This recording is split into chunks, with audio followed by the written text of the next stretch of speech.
fun one to watch, wasn't it? I mean, for me, seeing the mix of what they did, how they moved the ball downfield, very sharp, too. Each and every play seemed to be executed with great dispatch. Myers connects on the PAT, and his guys will take a 10-point lead. The kickoff unit is out on the field, and they will send this one away. That's fielded in the end zone. And the decision to bring it out is going to cost him about 7 yards all told as he's taken down back shy of the 20. The offense now at the line, ready for their next drive. And here we are almost through 3 quarters of play, and this passing game still has not really found any kind of rhythm. Put it mildly, because they're not even over 100 yards yet. And in today's NFL, where it's a pass-first league, that is quite surprising. Not many teams patient enough to stick with the run. Everybody wants to advance the ball through the air. They've got to get their timing back. They'll run it with Sproles. That'll be a pickup of 10 as they try to recover from this 10-point deficit. So from 2nd and long, now we go to 3rd and very manageable. Yeah, they love that phrase, don't they? Because as an offensive coordinator, you can keep people a little bit off balance and guessing. Because you don't have to throw it. You can come back with a strong run game if you want to. And if you're in 4-down territory, that really opens things up for you. Back now in Seattle, Washington. It's the Eagles behind on the scoreboard, but with the football here as we start the 4th quarter. Wentz off the fake handoff to Howard. And a flag comes in as that one falls incomplete. Well, let's see who this is on. Clearly wasn't outside of the tackle box. There's your penalty. And accompanying that penalty, a loss of down. Wentz to throw on 2nd down. He's going to let this go deep for Jackson. It's caught inside the 25.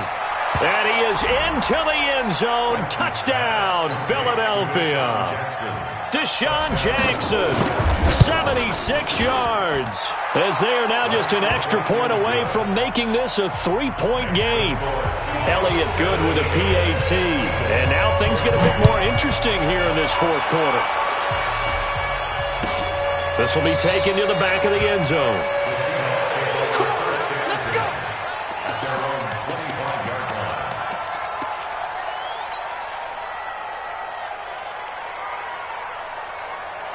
The offense back out there at the line, ready for their next drive. I don't want to say that they're completely against the wall here, Charles, but all of a sudden, with the run that they've been on the other sideline, this is down to a 3-point game. They got to be careful. Not much space from their back to the wall, though. So you're exactly right. They've got to be careful here.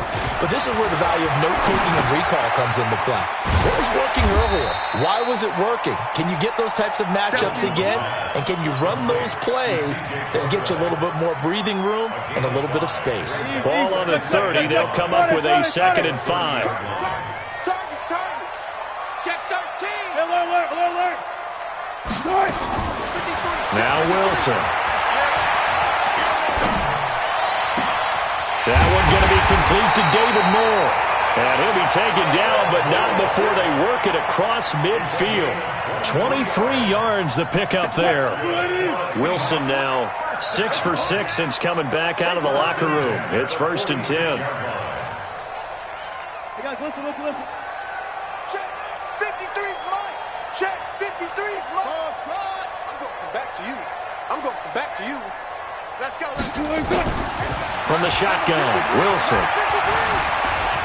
Forced out to his left. He'll get 10 there all on his own, but it'll be 2nd down.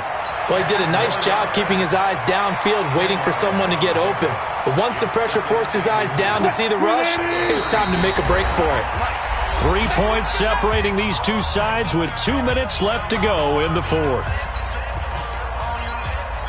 So it's Seahawk football as we march toward a conclusion. And let's see what they've come up with offensively after having time to talk it over. And here he'll be brought down a little shy of the 35 at the 36. So fresh out of the 2-minute warning, and here's another timeout taken with 1:55 remaining. Not totally home free yet, but it's looking good as they come up 1st and 10. This time Wilson will throw. Looking left side, and he's got a man. That's Carson. And he is in for the Seattle touchdown. Chris Carson, 36 yards. And the Seahawks are able to stretch that lead out a bit further. Extra point up and through by Myers. And his guys will take a 10-point lead. Out is the kickoff unit as they run up and send this one away.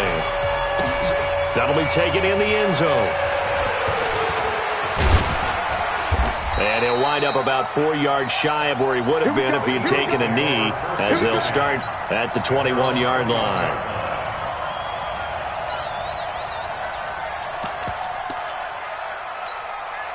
The Eagles offense set to begin their next drive. And for them, a touchdown their last go-around. Obviously, they'll be hoping to do that again. And when you start plotting for this drive, when you start thinking to yourself, okay, what are we going to do? You don't go away from what you did before because that worked, but you have to be prepared for wrinkles and counters because you know they'll make some adjustments. Now, the first play of the drive there is incomplete. From the 21, it's 2nd and 10.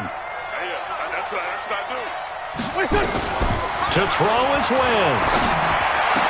And this will be incomplete. Physical play on the football there, and it's 2nd down. The Eagles on 3rd down. They've been okay, 2 for 3 thus far. This is 3rd and 10. Now Wentz. He's going to let it fly.